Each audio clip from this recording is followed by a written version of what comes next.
Hey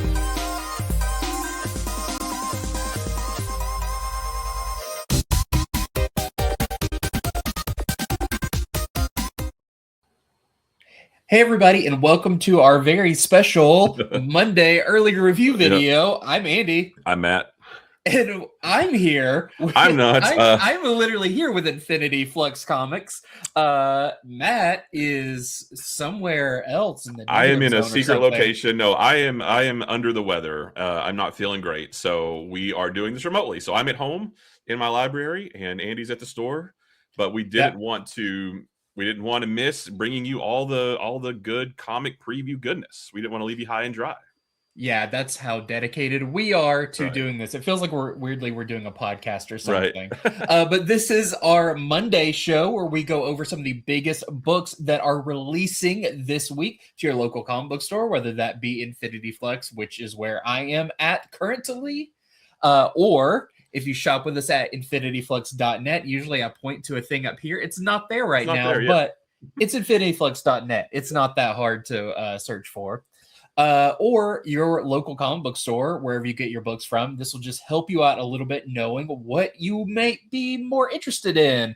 Give you a little bit behind the scenes, get you a little bit more prepared when you are ready to get your books. So it's going to be a little bit different this week, but we will make it work. So let's kick it off with a big book this week. Yep, we are going to start with, oh shoot, there's no timestamps. Oh, there it is. Yeah, 1 second. Let me just, sorry folks, this is all new. So we are going to start with DCKO number 4. This is the next to last issue of the big DCKO event, and it's every bit as exciting as you think it would be. So this is from Scott Snyder, Joshua Williamson, Javi Fernandez, and Hermanico. And it's really hard to talk about this book without venturing into spoiler territory because there are some big things that happen in here.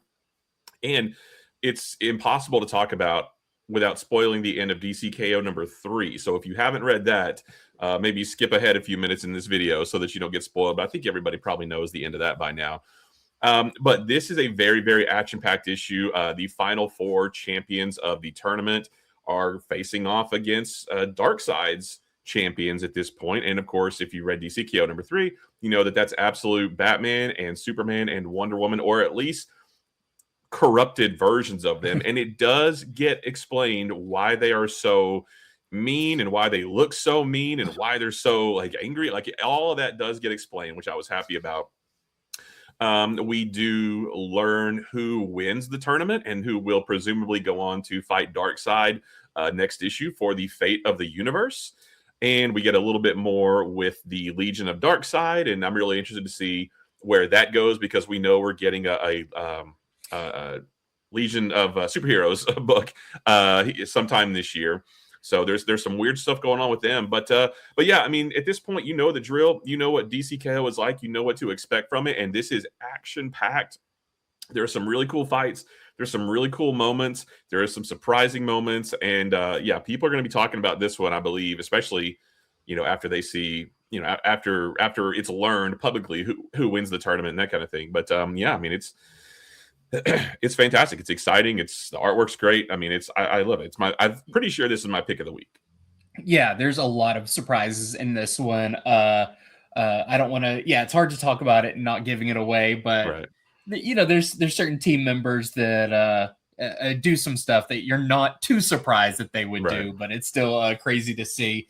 And yeah, I mean, even though this is we still have one issue, it's still like, man, how are they going to wrap this up in one issue? Because this is, even big stuff gets revealed in this, and it's like, okay, so you're going to put everything back in the box, and that there's not like a Omega issue or a Aftermath issue is like, oh wow, this next one feels like it needs to be like 120 pages long to ease us back off of this this story that they've been telling. But yeah, I thought this issue was awesome. I can't wait to reread it because a lot of it was, you know, even that we have a little bit of insider knowledge about what's going to happen, I was still like, wait, what? Yeah, well, I didn't expect this. There is one question about the absolute characters that I have that we'll have to talk about later. There was one thing I was like, why is that? Why can that happen? But other than that, I thought it was flawless. Yeah, I think it's great. And yeah, this is going to be one of the top books of the week for sure. Yeah. Mm-hmm. So you've got all the variants there to show? I don't have any variants. Do you have any variants there? I've got some. Oh, wow. So, thanks. First off, we have the AEW, the Dan Mora cover, which is really nice. We also have the Ben Oliver face-off variant with Joker. We've got, I love these. This is the Dan Mora bracket variant. Mm-hmm. I think that's the one I pre-ordered. We've got the Aaron Bartling Dark Side variant. Nice. There's 1 2-page spread in this where you see someone in front of like the head of Darkseid that we realize how grandiose he is. I thought that was a very compelling shot. We also have this Jeff Spokes. These 2 characters not in the tournament anymore, but still cool to see them on the cover. We've got a Raphael Albuquerque cover with Supergirl versus Lobo. That's maybe more indicative of the movie coming up. We have, this is the Mike Del Mundo cover. That one's really cool. And of course, we've got the Daniel Warren Johnson Luchador Batman cover. That's the one I got. Give me a comic of that. Give me like at least a one shot of that. And then we have the 1 in 25. This is the Gillum March cover that we're selling for $14.99. Yeah. Well, moving on with my number 1. Make sure I got my notes in front of me. We have Cyclops number 1. So I've been very excited about this one, especially with all the stuff that's been going on with Cyclops in the X books. I'll say this doesn't really reflect a lot of that, but we'll get into it. So this is by Alex Packnadel, and Roge Antonio does the art. And this is, I mean, it's just a really good spotlight on Cyclops. So after a difficult mission, which you do see, that, you know, you see Cyclops' opinion of how Professor Xavier maybe raised them come into play here. He receives a letter from Dr. Hanover. And I thought this was really interesting. Beast was like, hey, you've got a piece of mail. And Dr. Hanover was one of the doctors at the very cruel orphanage that Scott and Alex Summers were taken to after the plane crash when their parents were lost, and you know, that classic like Cyclops origin story. Yeah. And she was maybe the one who was the kindest to them. She definitely has her regrets of, you know, I shouldn't have just taken care of you. I should have got you out of there. But Cyclops does go and meets with her, kind of overlooking the ruins of that orphanage. And she kind of is like, this is, you know, I'm sick, and this is my one chance to kind of repent and ask for your forgiveness for everything. And I thought this was a really nice moment with Cyclops. And on the plane ride back, Scott calls his brother, and they talk about it for a minute. But something happens. There is an incident, and that goes to the second part of this story, which is kind of interspersed with it. Someone is creating a new group of Reavers, the kind of cyborg human robot mutant hunting monstrosities. And they just so happen to be targeting at one moment the plane that Cyclops is on, and looks like that he's going to be down behind enemy lines going forward, but with a severe disadvantage for him. So it is a pretty simple start to this miniseries. Did you think? Like, it's pretty straightforward. Yeah, I mean, it's a simple story, but that's not a bad thing. I did think it was a missed opportunity to not have it be about him chasing Doug Ramsey across the planet, trying to prevent Age of Revelation. But I guess they'll do that in the main X-Men book. But I still liked it anyway. I love the opening sequence that shows just how awesome and cunning Cyclops is. It doesn't have anything to do with the main story, but it was just cool to see. I'm just glad that Cyclops is finally getting the respect that he deserves, and has been getting that for over the last couple of years, because he's one of my favorite X-Men. So this worked for me. Definitely can't wait for the next issue to to get to the real meat and potatoes of the story. But yeah, I enjoyed it. Yeah, it does make me wonder maybe at some point if his brother is going to show up. Like, because maybe he's a little aware that something happened. That could be cool, kind of a Summers Brothers team up. Yeah. But yeah, this could have, it says Shadows of Tomorrow, whatever, but this could happen pretty much any time within the current X run of them being in Alaska, because it doesn't say anything about what they've been going through with the time displacement, the Age of Revelation and stuff. So, but it's a really fun issue. I really liked it. I really like Cyclops. The art is great. There's a lot of fun action. It's not boring at all, and it's a nice kind of throwback to his past and then where he's going currently. So I really enjoyed it. We've got our A cover here, which gives you a little idea of what might be going on. We also have this. This is the Godtail variant. That one's really cool. And we also have this Clayton Crane. Oh, that's nice. Trading card variant. Yeah. All right, next up, we have Wade Wilson, Deadpool #1, to kind of go along with Cyclops. This is part of the Shadows of Tomorrow era as well. Excuse me. This is written by Benjamin Percy. The art is by Jeff Shaw. And I am not the best person to be talking about Deadpool because a Deadpool comic anyway, because I've never been much of a Deadpool fan. But with that said, I actually quite enjoyed this. I thought it was pretty fun. So part of this issue is spent on a farm in Wisconsin that is a front for a drug ring. And Deadpool has been hired by somebody, and you'll recognize him. He's been hired by somebody to destroy the farm and destroy anybody who's working there. The whole sequence lasts for several pages. It's really bombastic, action-packed. We're not going to mention how he gets into the farm. That's right. Maybe one of the most extreme. Yeah, we won't mention it, but there is a movie. You've seen it in a movie before, not a Marvel movie, but there is a movie where it might involve a rhino. Yeah. So he's on this farm, and his job is to destroy it. But after that whole thing, the rest of the issue is spent seeing Deadpool kind of sort of lamenting his life. He actually seems depressed, and he wants to be physically hurt. And even when he's on that job on the farm, he's like, yeah, come on and hurt me, make me, like shoot me and do all this bad stuff. He wants to be hurt, but we don't know why. So that'll be one of the things that comes out, I guess, over the next couple issues or so. One thing that I did notice is that his daughter Ellie, and his symbiote daughter Princess, nor any of the other supporting characters that have been orbiting around him over the last couple of years, none of them are in this issue. This is just straight Deadpool, and I do wonder if maybe something happened to them and that's contributing his depression. But again, we don't know yet. We'll find out later.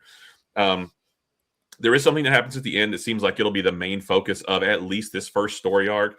And it does sound pretty interesting. So I'm definitely on board to read more of this. But yeah, I mean, I've never been a big Deadpool comic guy, but this is a Deadpool comic made for guys like me. I feel like his, he's especially on the sequence at the beginning where he's on the farm, he's quippy, but it's more on the level of Spider-Man. Than it is like just completely overbearing Deadpool nonsense. So I actually thought it fit. I was like, oh, it just feels like it's reined in a little bit, and I don't mind reading all these like senseless jokes and stuff because it's not just over the top like a lot of past Deadpool comics. It's not a wall of text, right? The artwork's good. There's good action. Yeah, I mean, I'm definitely on board to read more. I definitely want to see where this goes, especially with how this issue ended. That's what really, like the whole thing, I was like, oh, this is pretty good. But then when the ending happened, I was like, okay, there's the hook right there. And I definitely want to come back for more of that. So yeah, if you're a Deadpool fan, check this out. It was a lot of fun. And I mean, like I said, I'm just not a Deadpool fan. But this is better than I was expecting it would be as someone who's not a Deadpool fan. So I really enjoyed it. Yeah. So there is the A cover right there. Do you have any variants? Yeah, nice. I love this one. This is the Vincentini cover. I think that one is awesome. We also have, I've got books scattered all around me so I can get to all of them within reach. We have an Adi Granov cover. We have of course, a Scotty Young cover. That kind of is sort of it is very indicative. The attitude of Deadpool's attitude in the book. That's a lot like what he's like. Very woe We is me. also have this nice David Nakayama color bleed variant. Very nice. We've got a Clayton Crane, the trading card variant. I like that too. We have a, let's see, 1 in 25 of this Tommaso cover that we're selling for $14.99. We've got a 1 in, I actually have 2 1 in 50s, but this is a virgin version of the David Nakayama. A 1 in 50 we're selling for $39.99. And also a virgin version of the Clayton Crane trading card that we're selling for $39.99. Oh, wow. So I like that a lot. A lot of good Deadpool covers. And yeah, I agree. I am not always the biggest Deadpool fan. It's mostly because I just find some of it exhausting. Yeah, he's exhausting. All his jokes and quips, and it's like, just get on with it, right? That's my problem with it. But this one was manageable. Yeah, I think you saying get on with it is kind of my problem when it's like, okay, you're telling a story, but I've got to read all this text of this kind of like running in circles. Yeah. Okay, what's the point? Is it just to make these jokes, or are we actually going somewhere with this? And a lot of time we're not going anywhere. But with this, I do think it was concise. It fit with the character. And yeah, they talk about this as like a more brutal Deadpool series. And I think it is. I think it's got a lot more guts to it than your typical one. But yeah, that one was great. Well, I have another one of the biggest ones of the week. This is Absolute Wonder Woman, the 2026 annual. And we got to read this quite a while ago, at least like a month ago or something.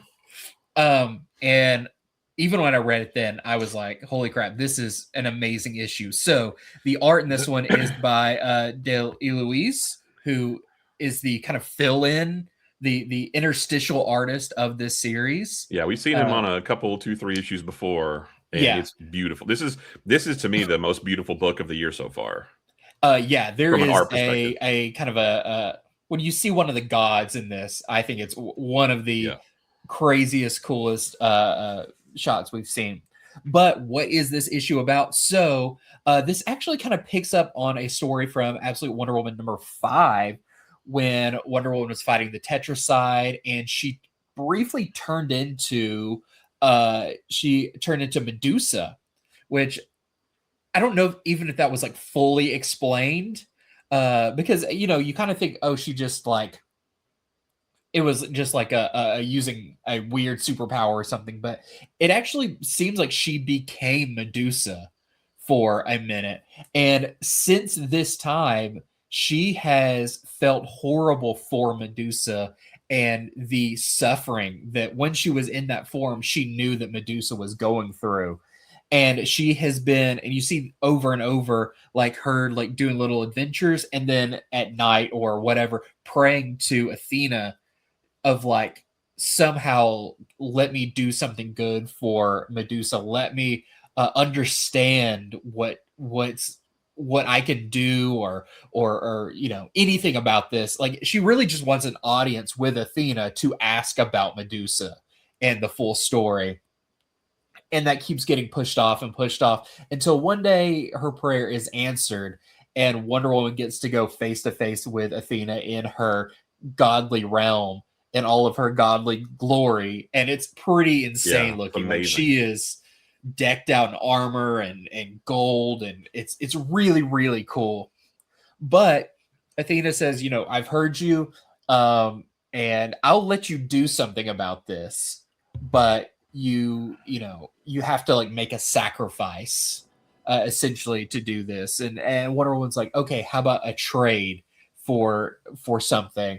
I'll give up a pretty substantial amount of power for one thing that can help me. And you don't really know what that thing is until towards the end of the issue. But Wonder Woman does go and confront Medusa, and you'll have to see, she combats Medusa in a way only Wonder Woman can. Not as much with fists, but with heart and understanding. It's still action-packed. It's still awesome. It's still scary. Like, I love in this, like, all the gods, all the monsters and everything are larger than life. Yeah. They're looming. But you have to read it to find out exactly how she deals with this. It's really, really cool. It's a gorgeous book. And I think it just kind of reiterates how this version of Wonder Woman is very similar to the other one in her compassion for others. I thought this was an incredible issue. One of the, being the annual, still one of the best issues of the series so for far. sure. Yeah. I mean, they've all been great, but yeah, this is one of my favorite issues of the whole series.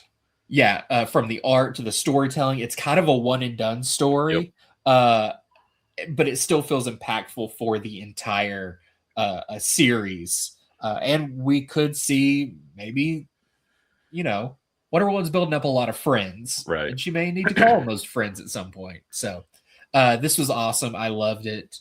Do you have anything to add about it? No, I mean, nothing that you didn't say. I mean, I love this issue, and the first thing you'll notice about this is the artwork. I mean, you will open this book, and on the first page, you'll be blown away with how gorgeous it is. Some of the panels look like animation cells from a really high quality animated movie or something like that. And there's there's also not just the artwork, but there's some really beautiful layouts as well, like panel layouts. There's a couple double page spreads that are breathtaking. I mean, I feel like this is very worthy of sitting next to the Absolute Batman annual. They're just like they're just a step above. Yeah, it's like the premium, the premium special that you get. Yeah. So we've got our A cover here. We also have a Dennis Cowan variant and a really nice Hayden Sherman. Your regular artist on Absolute Wonder Woman. Okay, sorry. Let me. Okay. And we're going to move on to Bleeding Hearts #1. So this is the first issue. This is the first new book, I should say, in DC's new wave of Vertigo books. Obviously, they have Nice House by the Sea, and I think number 7 or 8 they swapped to Vertigo, but that was an existing book already. This is brand spanking new, #1. This is written by Dennis Camp, and the art is by Stephen Morian. And this is set 10 years into a zombie apocalypse where basically the zombies won.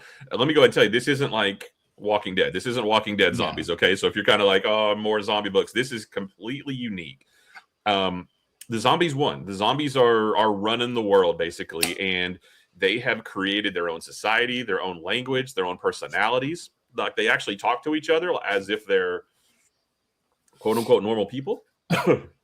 And the main protagonist is this guy on the cover here. His name is Mouse Pokes Golf Ball Out of Headhole. They all have weird names like that. It's kind of like they're named after like a thing that they did, right? And there's some pretty graphic ones. Right, yeah. But his name is Poke for short. So just call him Poke.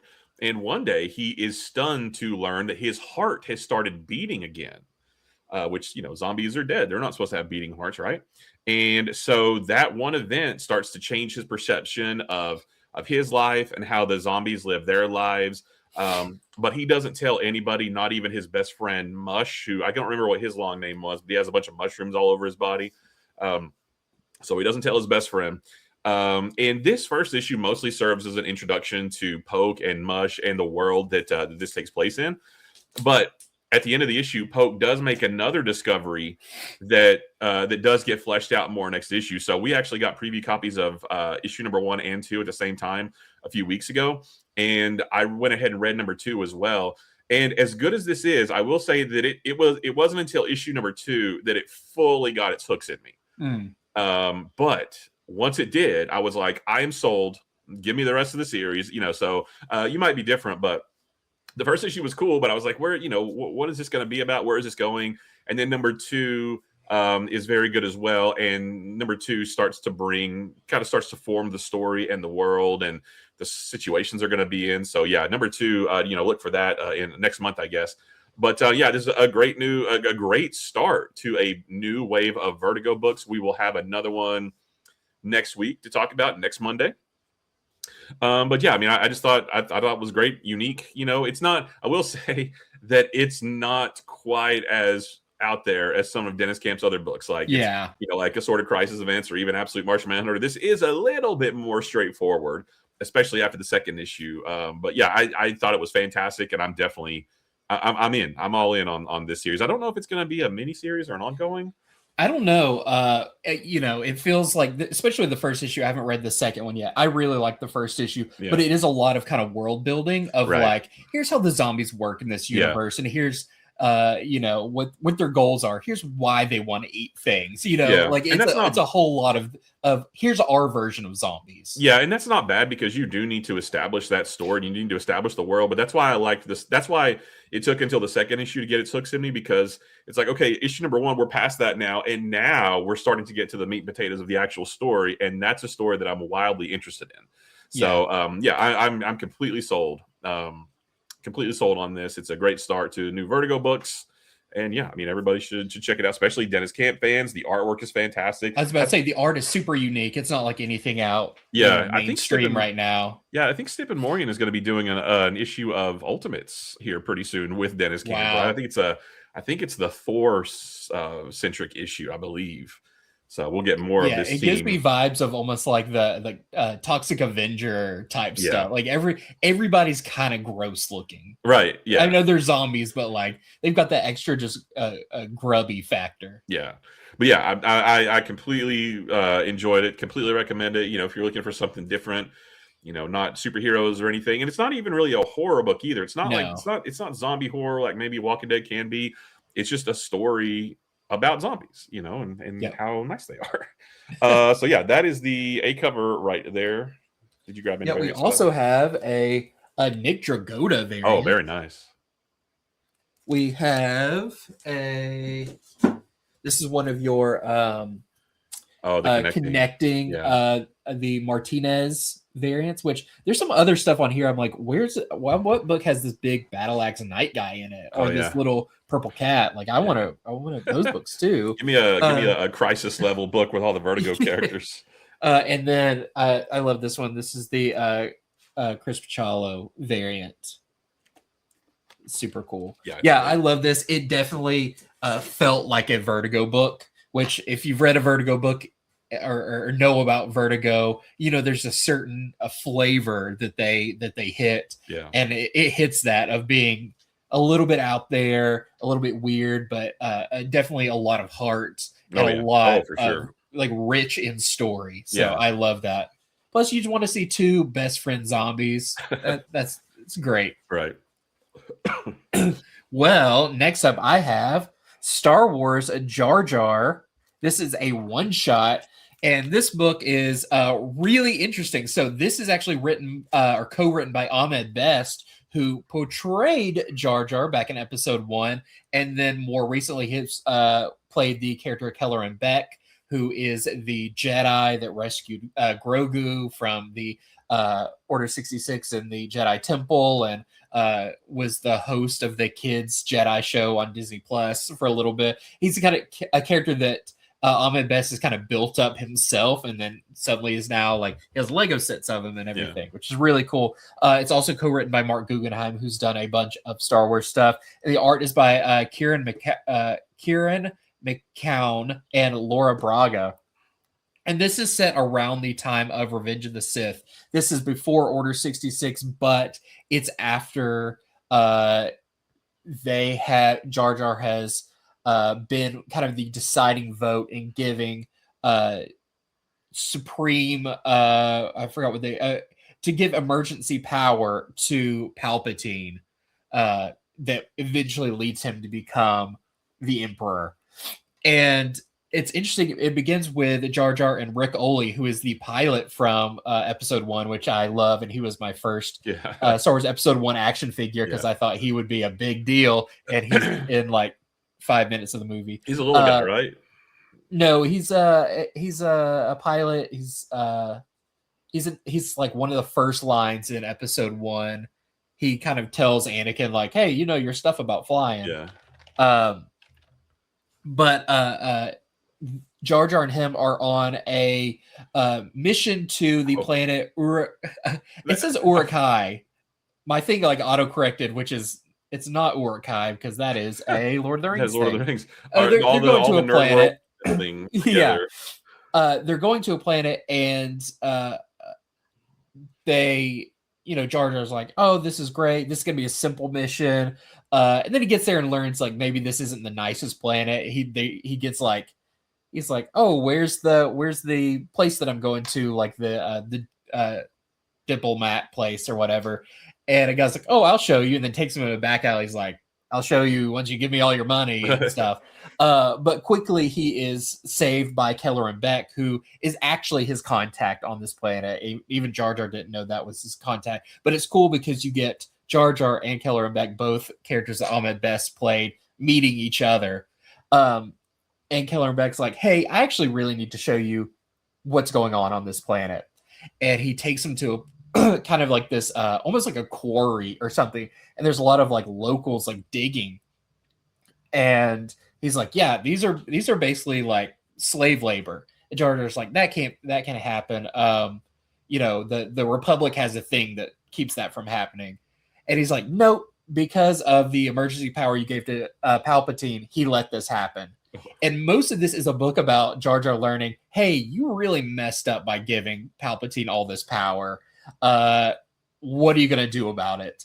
And it's about Jar Jar being like, okay, well, now what do I need to do to maybe like reverse this? And the people on the planet have discovered a new crystal that could almost like amplify transmission signals, or it can like be kind of undetected. It kind of sends out its own kind of signal. And Keller and Beck's like, we could start a thing, if we want to, if it ever comes to the point where we have to work undercover, this would be really helpful. Can you be in charge of that getting out there? And so it's about kind of how Jar Jar finds a way to redeem himself from the poor choice that he made. But there's also some really cool cameos in this. One that is a pretty big cameo to one of the animated series, and it really starts tying in some things from the Obi-Wan show and from Star Wars Rebels and all of that into one book. And it's just a one-shot, but it's really cool. There is some action, but you do have to read a lot of phonetically written Jar Jar speak, which I did not try to do. Yeah. I did not try to try out myself, but when you read it, you know what he's saying. It's some classic lines. It's like trying to get through all the useless Deadpool chatter. But yeah, I still thought it was a lot of fun. So if you're a Star Wars fan, definitely pick this one up, because it does really like leans into some other Star Wars stories in a pretty big way, and you see maybe the groundwork for something pretty big.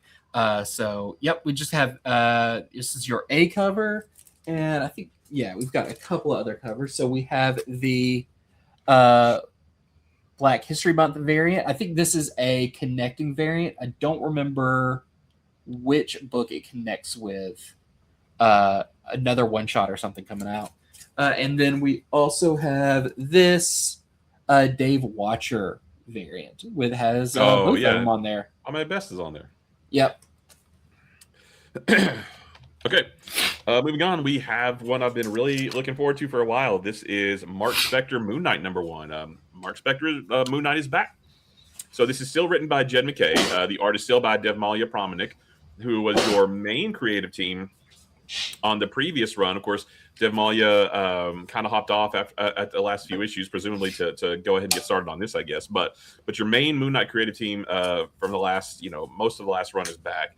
And this is the next chapter in Jed MacKay's big epic Moon Knight run. And it does kind of pick up where the last issue of Moon Knight Fist of Khonshu left off, with Moon Knight getting shot with a tranquilizer dart in the arm and being taken away by somebody. We didn't know at the time, but we do find out who it is here. But what's interesting about this issue is that when we first see Marc Spector in this, and we see him almost right away, he doesn't know that he's Moon Knight. He thinks that he works in the mailroom of some just like random like big company or corporation or something. Yeah, this confused me when I was reading it. Yeah. So I had to actually go back and look at the end of the previous, because at first I was like, oh, this is completely starting from square one and we don't know anything about this. And then I went and looked at the last couple pages of the previous issue. I was like, oh, that's right. Somebody shot him with a dart and dragged him away and we never found out. So, but yeah, I won't tell you who is holding him. We do find out.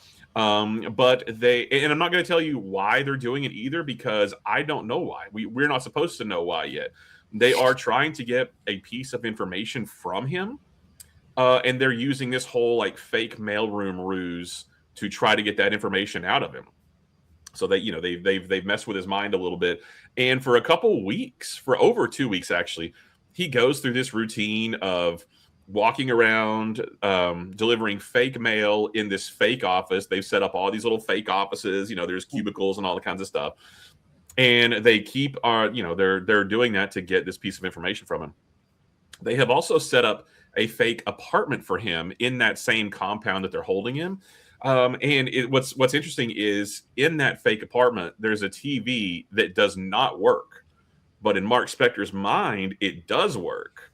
And he always goes home at the end of his shift and watches his favorite show, which is a really campy show about his favorite superhero, Moon Knight. So think about like the 1966 Batman show, but with Moon Knight. That's what he thinks is on the TV, right? So I'll leave it right there because there are some more things after that. But this was a really cool start to this next new chapter of Moon Knight. It is confusing, but we are supposed to be confused. We are not supposed to have the answers yet. We're going to get that later. Like I said, we don't know why the bad guys are trying to get this information from him, and he doesn't know. He's not aware of what's going on. But I can't wait to see Marc come to his senses, basically, whatever issue that happens, because it's Moon Knight, right? That he is not going to take too kindly to being manipulated like this, and that's gonna make for some really cool action, I think. The artwork is really good. There's not really any action in this, but it's so captivating. It's like you're drawn in. Why are they doing this, and how's he going to get out, and that kind of thing. So it's really cool.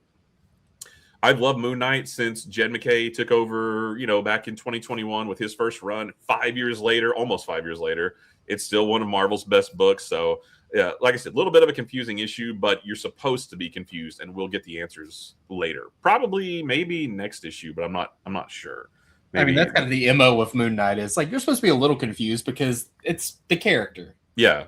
Yeah, but very cool, especially with something that happens at the end. Made me really excited for the next one. But yeah, so Moon Knight fans, if you've been reading Jed MacKay's Moon Knight over the last 5 years, and hopefully you have, this is just the next excellent installment of that.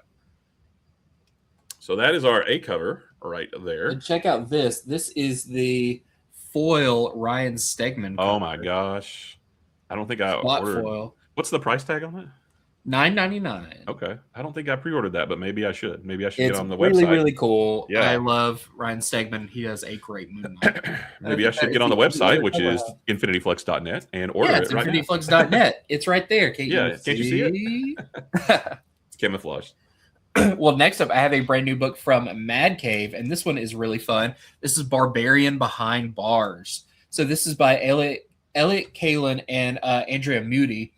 And it follows, it starts off with a big kind of epic battle between Darvon, who is our barbarian, and he's fighting Torv, the Mad King. But they're fighting in the middle of like a modern city street. And when Darvon kills Torv in a pretty horrific way, he is arrested. So we don't really know how they got here into like the main world, but it seems pretty like high fantasy, right. High fantasy world that they come from. But now he is in the system. He's meeting with his public defender, who she's like, I don't know what I'm going to do about this. I have to defend a guy who technically doesn't exist because he killed another guy who technically doesn't exist. This is not what I signed up for, but I'm going to try. But the problem is also Darvon doesn't speak English. He speaks and he kind of tells like a little bit of a story. We know what he's saying. We knows what he's saying but it's like the text is all like these runes and everything. It's not. Yeah, it's not any like known language on the planet. Yeah, they try to do like, she's like, if I'm going to defend him, I need to know like what language he's speaking and everything. And people are like, we've researched it. It's not anything. It's not even similar to a lot of stuff. But he does get put in prison for a little bit, and you would think a big barbarian in prison would just start going ham and just wrecking stuff, but he's actually super zen in prison. He kind of sits there and minds his own business, even though others don't take too kindly to him and start messing with him. But something happens at the very end that seems like he's ready to make his move. And that's kind of where it ends, but it's a setup issue, but it's still a lot of fun. Mm-hmm. It's fun to see people try, more than seeing him in this environment, more the other people trying to figure out what to do with him. Yeah. That's where the real fun of this comes with. I'm not sure how many issues it's going to be. I'm guessing it's just a mini series. Yeah, probably 4 or 5. Yeah, but the art is great. It's definitely Muty's style. It's very like watercolor and everything, but still really, really fun. And so there is your A cover, and that is the only cover I've got. Okay. Next up, we have got Sirens Love Hurts #1. This is a new Black Label miniseries from Teenie Howard and Babs Tarr. It's Black Label, so it's not connected to anything else whatsoever. It's a story unto itself. And in this story, there is a serial killer that's running loose in Gotham. And Catwoman and Harley and Ivy team up to try to stop him. Well, Black Canary is also trying to take him down as well. And so she very reluctantly agrees to team up with Catwoman, Harley, and Ivy to try to take him down, which is funny because in this book, Catwoman, Harley, and Ivy are criminals. They're straight up criminals, thieves, and the like. And Black Canary is not. So they have to twist her arm a little bit, and they have to establish some ground rules, like, okay, while we're working on this case, you guys are not allowed to thieve anything. You're not allowed to use any information about anything else that you may learn from me while we're doing this. We are going to be focused on this case and nothing else. And if you do anything bad, I don't want to know about it, basically. Excuse me. So they do find a lead, which points them in the direction of a Batman-related villain. But unfortunately, they also find more dead girls along the way. And that's the serial killer's MO, is he's targeting young, like 20-something, young pretty girls.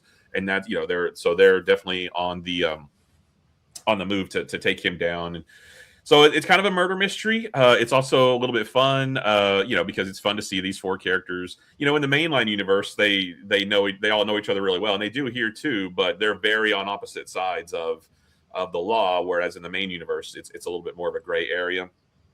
But yeah, it's really fun. I think fans of Gotham City Sirens will enjoy this. It's got a unique art style. The colors are very very bright. And that kind of thing. But I like this. I'm not the target audience for this, but I still liked it pretty well. So did you get a chance to read this one? Yeah, I really like this. I like the relationship between Black Canary and the other Sirens, where they usually leave her like, oh, the cops are coming. They run, and she's like, I guess I'll stand up to them because I'm not the criminal here. Right. Also, it deals kind of with her. She's engaged to Oliver Queen, Green Arrow. And they're kind of wary about that, of like, you're going to pull him into this, and then he's going to pull Superman into this, and it's going to go bad. I thought that was all really fun. Like, they're each having to, make some concessions on, like, okay, like, you can't bring him into this, but y'all cannot, like you said, like, you can't be stealing on the job. You can't take any information that I say and use it against me later. All that stuff's fun. They all have like very unique costumes in this that I thought was like a really cool kind of redesigns. You can see Catwoman on the cover here. Yeah. It's definitely more adult. Like there's some F-bombs dropped. Yeah. Especially Harley. Harley's a little bit more raw in this version. But I thought it was fun. It definitely kind of feels maybe the vibes of not as slapsticky as the Harley Quinn animated series, but that level of adult. Right. But yeah, I'm excited to read the next one. I like Babs Tarr's art, like from her time on Batgirl Burnside and everything. And I just, this is what I like the Black Label books for, is like just redesign the characters, Yeah, you know, tell whatever story you want to tell. Yeah, kind of set your own rules for like how well do they know each other, all that. You know, tweak the ages a little bit of where they are. Yeah, Batman does show up in this, and I thought that part was really fun. But yeah, I thought this was fun, and I looking forward to reading the rest of it. Yeah, for sure. Because I think this is exactly what a Black Label should be. Oh yeah, absolutely. That's our A cover right there. That's really nice. We also have a Derek Chew cover with Black Canary. We've got a Suzumica variant. And we've got a this is the Tuilote variant. And this is a connecting, I think, for all the issues. Very cool. And I don't think it did seem like Harley and Ivy are together in this series. Right. They're like roommates or something, but so it feels like even for all the characters, it's kind of like early on in their careers. Yeah. Yep. Well, next up, I've got Aquaman issue number, let me get to my notes, 14.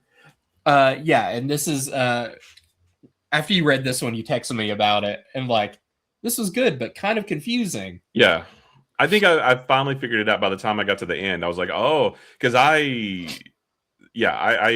been misreading this whole story arc, I think.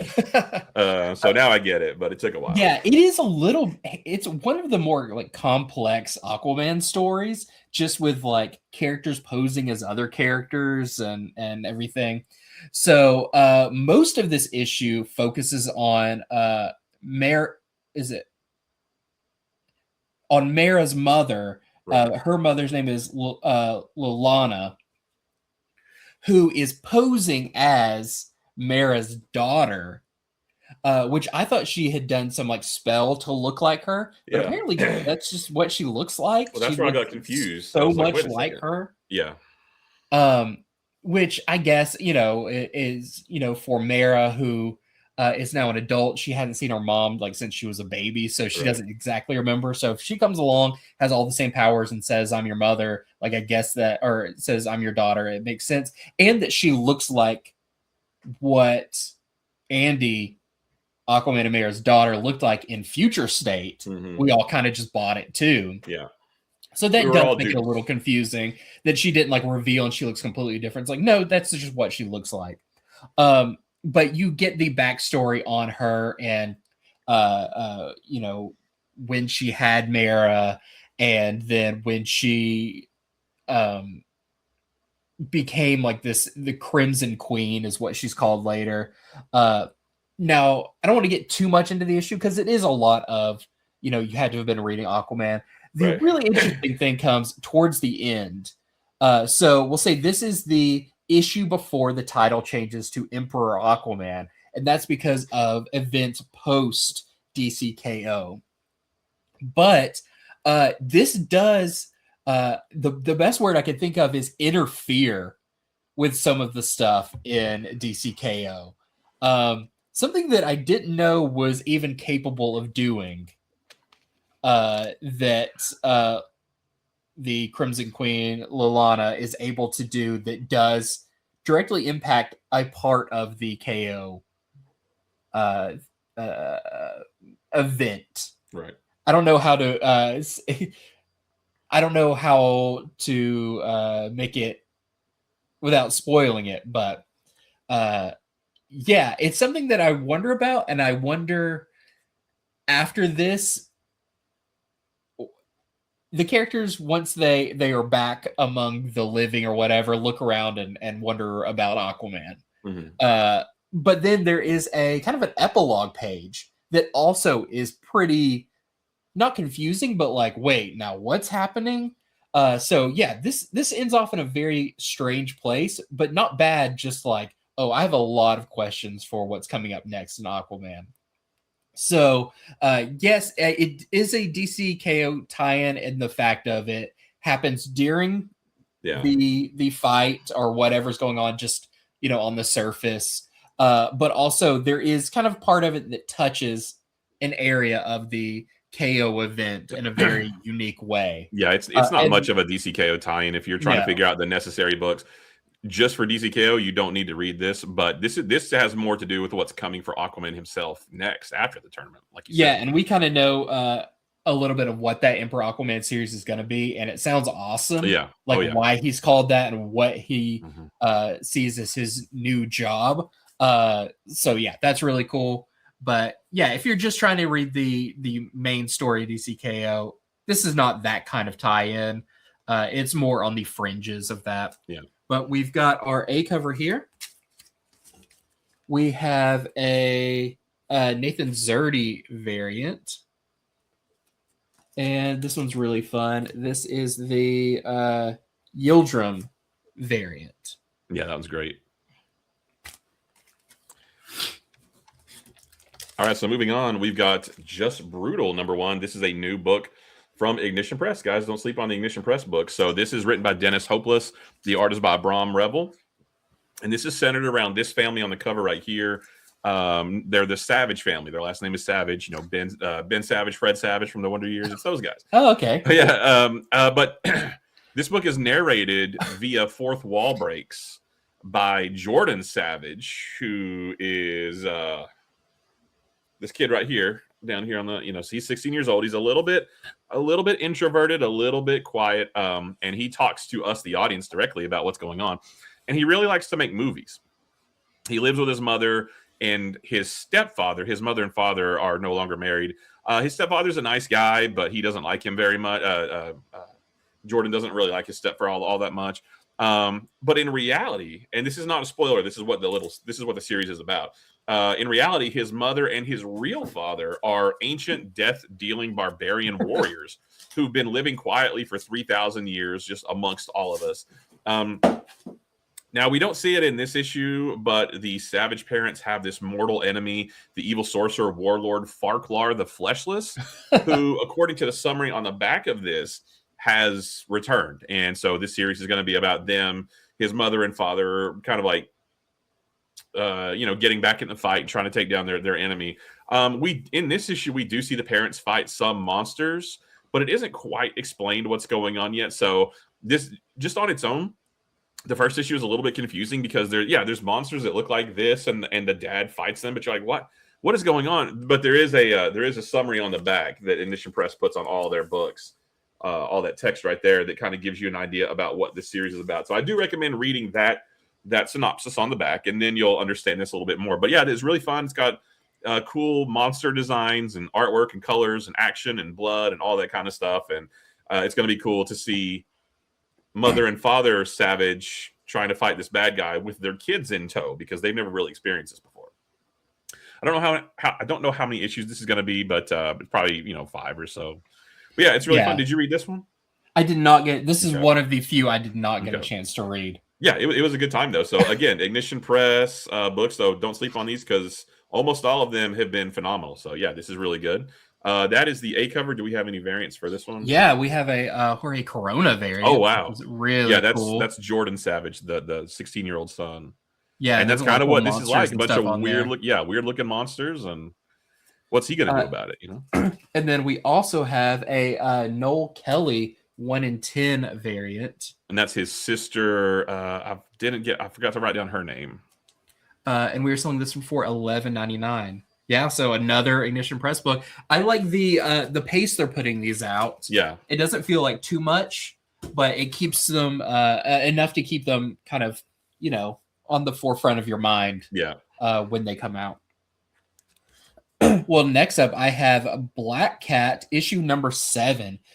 This was a really fun issue of Black Cat. So this kind of starts a new storyline. Felicia is not the good graces of the public. She's been really trying to be a good guy, but it is not going well, and they are roasting her online, which is really fun. She shouldn't read the comments, but she reads the comments. And so she's kind of down on her luck, but she goes out one day, she's like, I guess I'm going to continue to be a hero. But she is stopped by Venom, and she knows Venom, but she doesn't know that Mary Jane is Venom.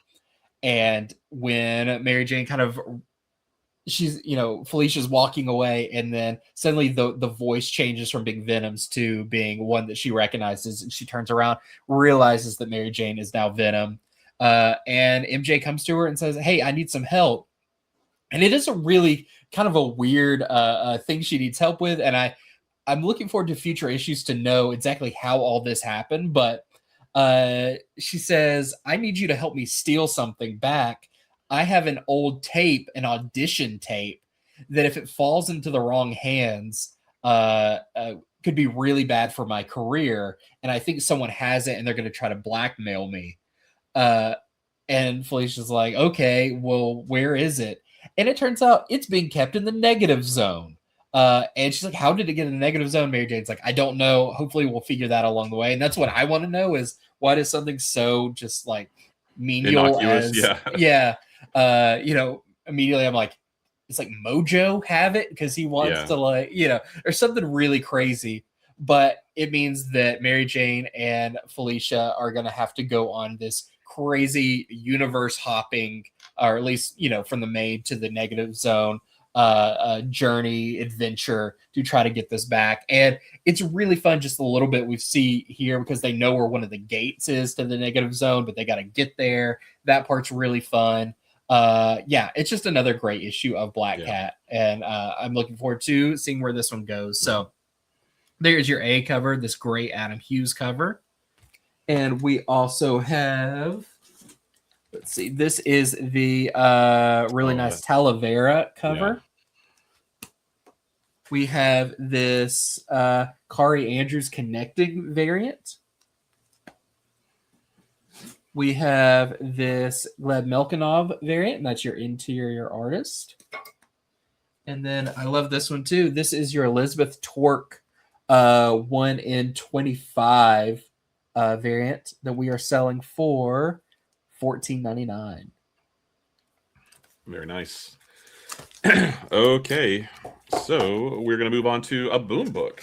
This is called Good Bones and Other Sordid Tales. So this is part of the Hello Darkness line. This is just a one-shot, and there are there's 4 stories in this one. They're all written by Steve Orlando. This is a one-shot. The first one's called Kill Screen. The art is by Federico Ceresa, and it's about this kid who is playing a virtual MMORPG, like with a virtual. Well, he's not just sitting at a PC. We'll say that he is playing a virtual reality MMORPG, but it's a little bit different than what you might expect. And a glitch in the game makes things go terribly wrong. And again, not in the way you expect. This is not like an isekai anime. This is something wildly different. There's a story called The Foster with art by A.L. Kaplan. It's about a young man. It's about this young man, like 20-somethings, and he, at some point, he had a hand sewed to his stomach. So he's got this hand sticking out because that is a way to. It's a way to foster. It's like a foster care for body parts to keep them alive until somebody needs them. He thinks it's really, really cool until he doesn't think it's cool, and I'll leave it at that. There is a story called The Christmas Log with art by Adam Gotham. It's set 10 years. It's about this guy named Manuel. It's set 10 years after he graduated high school, and he comes back to his hometown for Christmas, and he looks up the bully that used to terrorize him in high school, and things happen from there. And then the last story is called Good Bones, the artist from Dylan Snook, and it's about this contractor who renovates this hotel, but he's very disrespectful to the history of that hotel and some of the things that went on there back in its glory days. And the people who used to frequent that hotel are very unhappy about how he's very disrespectful to that. So that hilarity ensues there as well. So yeah, just a one shot with 4 kind of spooky stories. So if you're just looking for something like that, they're not connected to anything, you just pick those up and read it. But yeah, really cool book there. That's the A cover. Is there any variants for that one? I don't have any variants for that one. Well, next up, I've got a spooky one for you. This is The Thing on the Doorstep #1. This is by Simon Burks, and Willie Roberts does the art. And this is kind of an adaptation of the H.P. Lovecraft story, The Thing on the Doorstep. And this one is kind of crazy to read because almost every page is a time jump like yeah, quite a bit. Yeah. So every time I was trying to make my notes while I was reading, it was like, okay, it's 1933. Oh, and the next time it's like, oh, it's 1899. Okay, it's every page is set in a different year. Yeah, as you watch these characters grow up. But it does start kind of in the furthest future, which is in 1933 in the Arkham Sanatorium, and a man, we don't really know their names yet, but we will soon learn, is being let in to see someone clearly that he knows. But when the doors open and the man is, in the padded room and everything, we'll just say the guy who came to visit him eliminates him right then and there. And then we jump back to 1899, where we learn these two guys' names. One is Edward Darby, and the other is Daniel Upton. They're just kids. They meet each other at a museum where their parents are taking them, and it is a very like kind of creepy museum, or the exhibit there is kind of creepy, but they both have a interest in the kind of macabre, and so we follow them over the course of years. They become friends. They're both interested in similar things. They go to the library and they check out very like creepy, tomes and old books together, and it's all very Lovecraftian in that way. But years later, Edward decides he's going to go to the Miskatonic University to study languages, but really he wants to do it because this is Miskatonic University. They've got some creepy stuff in their library, and he really wants to read it because they're magical tomes and stuff like that. But Daniel he has a family, and he's kind of moved on a little bit from that kind of life, but they're still friends. They're still watching out for each other. But as Edward goes to Miskatonic University, things start taking a nosedive in his life, and we'll leave it at that, but it does lead him to look up somebody and find some pretty scary stuff. This definitely is a setup issue for this story and these two characters that we know where they end, but how did they get to that point? You'll have to read it to find out. But it was fun. It's definitely like, it's not action packed. It's just all kind of setting and environment and storytelling and all of that. But I think it was fun because I already know the story. But seeing it kind of fleshed out this way was really cool. So there is your A cover. We've got this really cool Lyndon White variant. And then we have a 1 in, I think it's a 1 in 10. Yeah, 1 in 10 Willie Roberts variant. And that's your interior artist that we're selling for $9.99. All right, so moving on, we have another one-shot horror anthology book from EC. This is called Tortured Hearts. This has 1, 2, 3, 4. This has 4 stories in it. Plus, as EC Comics always does with these, there's also an older story from the vault. This that older story is called Only Skin Deep, from William M. Gaines, Al Fieldstein, and art by Reed Crandall. That was originally published in Tales from the Crypt, number 38, from back in October, November of 1953. And then outside of that one, there's 4 new stories as well. And again, this is a one-shot. It's not tied to anything. The first story is called The Pretty Woman. It's from Amy Roy and Fabian's Malcolm. And it's about this man named Todd. He's having trouble finding his perfect woman. So he makes her instead. He literally, like Frankenstein style, he makes his own perfect woman. We call that Frankenstyle. Right, there you go. And maybe things don't go so well. There's another story called Dead and Buried, written and colored by Jordi Belair, and then the artwork is by Sebastian Cabral. This is a fantasy story about a queen who way outlives her husband, the king, for a very specific reason. There's a story called The Spark from Teeny and Blake Howard with art by Arjuna Susini. It's about a couple who are in a strained marriage, and they rent this cabin in the woods to sort of go out for the weekend and try to get the spark back in their marriage. But they do get that spark back thanks to the couple that stayed there before them, who were on their way out as this couple was going in. And so, yeah, that couple, excuse me, that couple helps out, but not in the way you think. And then the other story is called A Pocket Full of Nails. This is from Ann Nesenti and Dan McDade. It's about a young woman named April, and she hires an electrician named Caleb to fix the wiring in her house. And he does do the job, but then she can't get rid of him. And things get pretty dark after that. So, yeah, just another cool horror anthology. We had 2 of them this week. I probably shouldn't maybe show this part of the cover. I don't know what YouTube's guidelines are, but yeah, so you just pick this up and read it if you just want a cool one-shot horror anthology, and I love these kinds of books.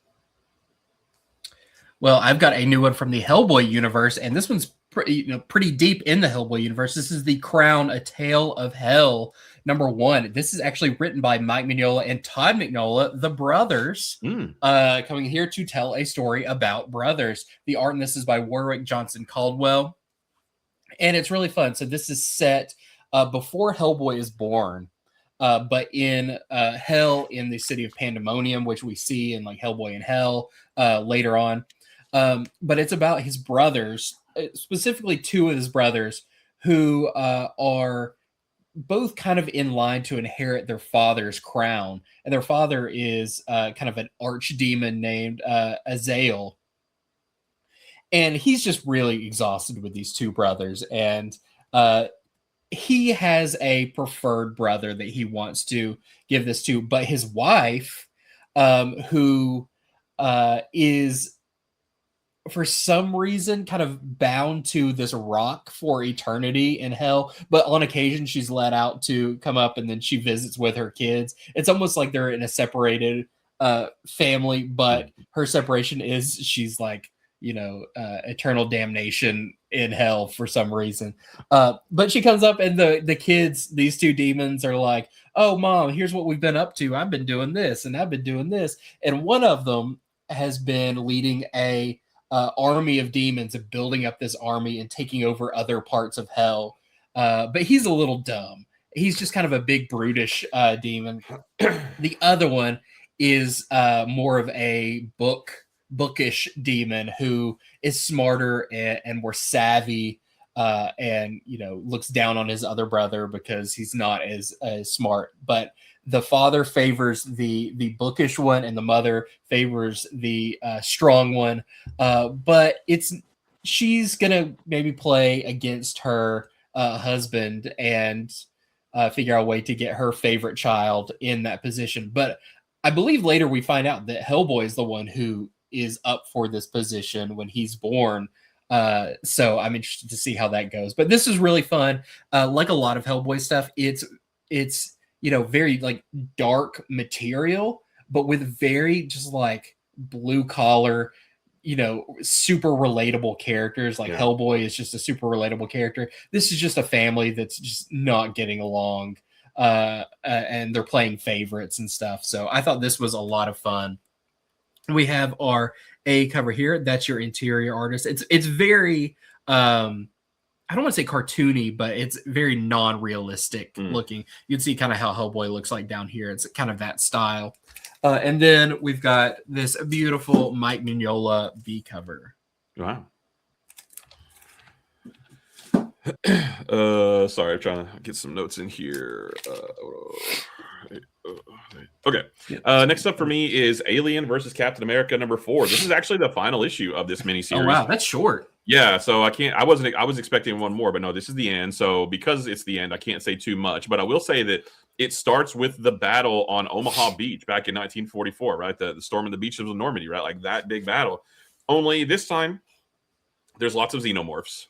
And while that battle is going on outside, excuse me, Captain America and Captain Marvel battle the xenomorph Red Skull hybrid that we saw at the end of last issue. And I can't tell you what happens with them and who lives and who dies and that kind of thing, but maybe we'll see more of this. I don't know. With the way that it ended, we could maybe see more. So so if you've been buying this, don't miss the last issue right here. And I don't have any variants for that one. Okay.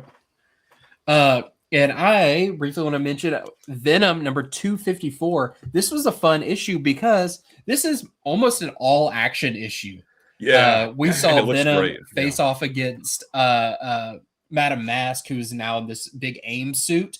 And this is an issue of them fighting across the city, just like knocking each other through buildings, and Madame Mask putting civilians in danger. So while Venom is fighting her, she also has to like protect all these people and like a playground and all this stuff.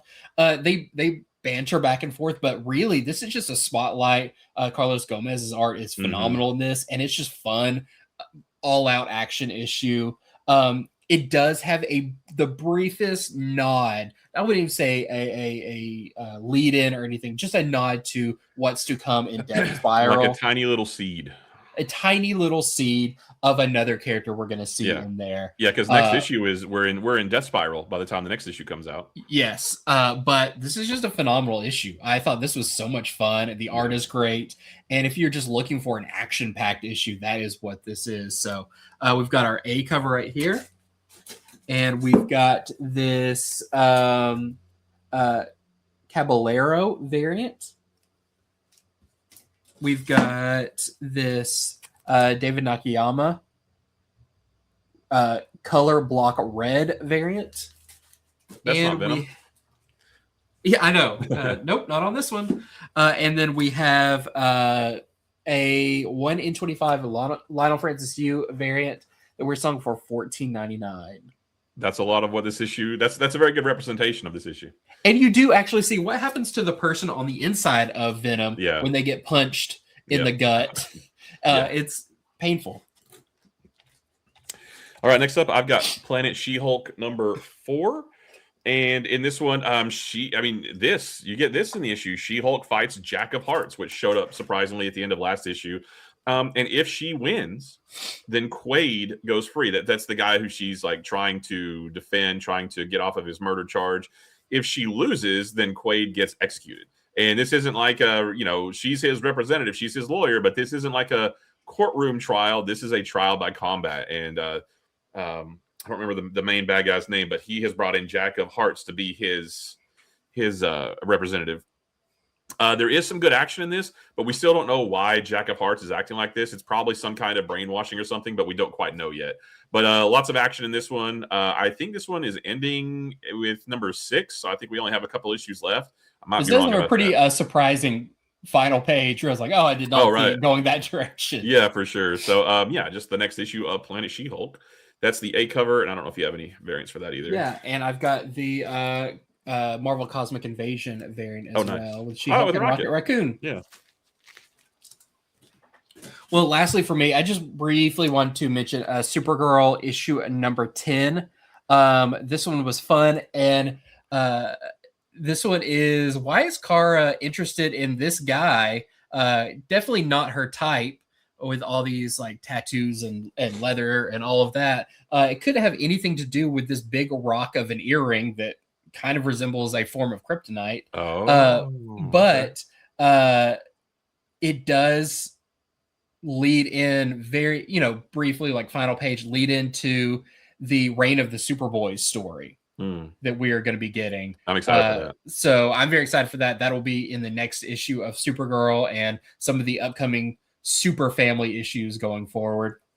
But I just have the one cover for this one. All right, I've got 2 more real quick. This is Amazing Spider-Man Torn number 5. This is the final issue of this one as well. Only a little bit of this issue deals with Spider-Man trying to close the big portal that opened up at the end of last issue. Like it's this big action set piece, but it only lasts a few pages. Most of this issue deals with Peter and Mary Jane's strained relationship, which still bugs the heck out of me because that is not at all how it played out in the original Amazing Spider-Man comics from the 70s. He and MJ didn't get together until way after Gwen was killed. So it's a little bit weird. They're I don't know if they're retconning or whatever, but last issue of this series right here. So don't miss that if you've been getting it. And then I have one more. Oh, that's going to fall off my desk. There we go. Yep. It's Transformers number 29. And this entire issue is one humongous battle between the Autobots and Decepticons. It just escalates. Yeah. There's some awesome splash pages and some double page spreads and things like that. I wrote down that this is the comic book equivalent to banging your Transformers figures together. I mean, it's from the first page to the last page. That's all it is. Dan Moore, excuse me, on art going crazy. We see all the Autobots, all the Decepticons, they're all fighting each other for the entire what happens issue. when a combiner may not have all the pieces there to combine? They apparently can still combine, I guess, if there's only half of them there. Yeah. But yeah, so a very probably one of the most action-packed issues of Transformers yet. Yeah. So I mean, everyone comes out of the woodwork in this one. Like, you just look around and it's like, oh my gosh! Like, what started off is, it begins with just Megatron somewhere, and it ends with like just them tearing across the scene with, 30 characters or something. Oh yeah, it's crazy. It's nuts. Yep. I thought it was a really fun issue, and I want to reread it just to like look at what is everybody doing. Right. That's the A cover right there. I don't know if you pulled any variants for that. I don't have any variants for that one. That's it for me. But that is it for our early comic review video. So thank you so much for watching. Sorry it was a little bit weird, but at least we got something. Yeah, and I have, for my apologies. It's my fault. I texted Andy. I was like, I don't think I can make it in. I feel, I was able to get through this, but I'm about to go straight to bed after this. I know. Over the weekend, I was sick, and then you're like, "Oh, are you going to be good for Monday?" And then now it's like, "No, flip flop." Somehow through text, I got you sick. Right. But thank you for watching. So even though we don't have it here, infinityflux.net, go ahead and order these books. They are up there right now while supplies last, and that's the most important thing, is that you get the ones that you want and they don't sell out. Right. But join us for hopefully a back to normal Wednesday video. We'll be going over all the books that you can pre-order by next week. And do we have a live video coming up on Wednesday? I believe our next live video is on Wednesday too. So it might be like this again. We can do it this way, or if I'm feeling better, we can do it in the store. Yeah, maybe I'll bring you some soup. Right. Or something. That'll make you feel better. But thank you so much for watching. Let us know what you're most excited for down in the comments. And until next time, see ya.